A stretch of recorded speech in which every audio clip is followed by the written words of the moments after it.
আসসালামু আলাইকুম everyone, welcome to ফিজিস kitchen.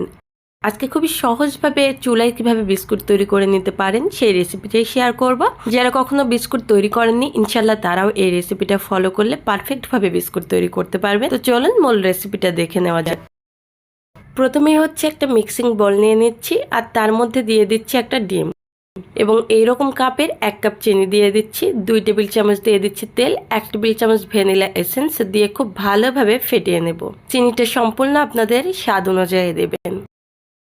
খুব ভালোভাবে ফেটানো হয়ে গেলে এর মধ্যে দিয়ে দেব বাকি উপকরণগুলো।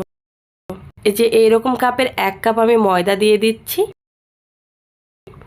আর দিয়ে দিচ্ছি এখানে 3 টেবিল চামচ গুঁড়া দুধ, 1 টেবিল চামচ বেকিং পাউডার আর খুবই সামান্য লবণ দিয়ে দিচ্ছি। এবার হচ্ছে সবগুলো উপকরণ একসঙ্গে মাখিয়ে একটা ডো তৈরি করে নেব।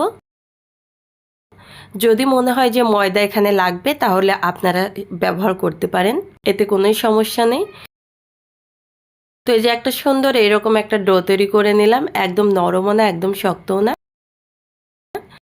তারপরে 2 হাতে তেল মাখিয়ে নিলাম। এবার ডোটা থেকে কিছুটা পরিমাণ ডো নিয়ে হাতের তালু দিয়ে গোল করে হাত দিয়ে চ্যাপটা করে মাঝখানে আঙ্গুল দিয়ে ডোনাটের শেপটা দিয়ে নিচ্ছি। ডোনাটের শেপটা সুন্দরভাবে দেওয়া হয়ে গেলে একটা চামচ দিয়ে একটা ডিজাইন করে নেব। তবে আমি যে ডিজাইনটা করছি সেটাই করবেন তেমনটা নয়, আপনাদের যেটা মনে আসে আপনারা ঠিক সেই ডিজাইনটাই করে নিতে পারেন। আমার কাছে এইটা আসলে ভাজার পরে ভালো লাগে, সেই জন্যই আমি এটা দিচ্ছি। এইভাবেই সবগুলো তৈরি করে নিলাম। এইবার হচ্ছে অন্যদিকে চুলাতে আমি বেশ খানিকটা তেল দিয়ে তেলটা হালকা গরম করে নিয়েছি। এবার সব বিস্কুটগুলো ভেজে নেবার জন্য দিয়ে দিচ্ছি। আর বিস্কুটগুলো চুলাতে দেওয়া হয়ে গেলে সঙ্গে সঙ্গে আমি চুলার হিটটা একদম কমিয়ে দেব। এক কথাই হলো চুলার সর্বনিম্ন হিটে এই বিস্কুটটা ভেজে নিতে হবে। এখন হলো আমি বিস্কুটগুলো একটু উল্টে দেব। তো উল্টে দিচ্ছি বিস্কুটগুলো।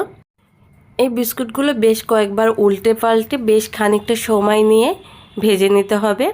এক সময় দেখবেন যে মাশাআল্লাহ সুন্দর একটা এইরকম কালার চলে আসছে, ঠিক সেই সময় বিস্কুটগুলো চুলা থেকে উঠিয়ে নেব। এই বিস্কুটগুলো আসলে দেখলেই বোঝা যায় যে এখন একদম রেডি, তেল থেকে উঠিয়ে নিতে হবে। তো সব বিস্কুটগুলো উঠিয়ে আমি একটা প্লেটে নিয়ে নিচ্ছি। আমরা অনেকেই কিন্তু বিস্কুট তৈরি করতে ভয় পাই যে হবে কি হবে না। আপনারা এই রেসিপিটা ফলো করে বিস্কুট তৈরি করে নিতে পারেন, ইনশাআল্লাহ পারফেক্টভাবে তৈরি করতে পারবেন। আমি নিজের মতো করে চেষ্টা করেছি খুবই সহজভাবে বাসায় একটা পারফেক্ট বিস্কুট তৈরি করে দেখানোর। আপনারা একবার হলেও এই বিস্কুটটা বাসাতে তৈরি করবেন আর কমেন্টে জানাবেন। যদি ভালো লেগে থাকে তাহলে আমার চ্যানেলটা সাবস্ক্রাইব করে পাশে থাকবেন।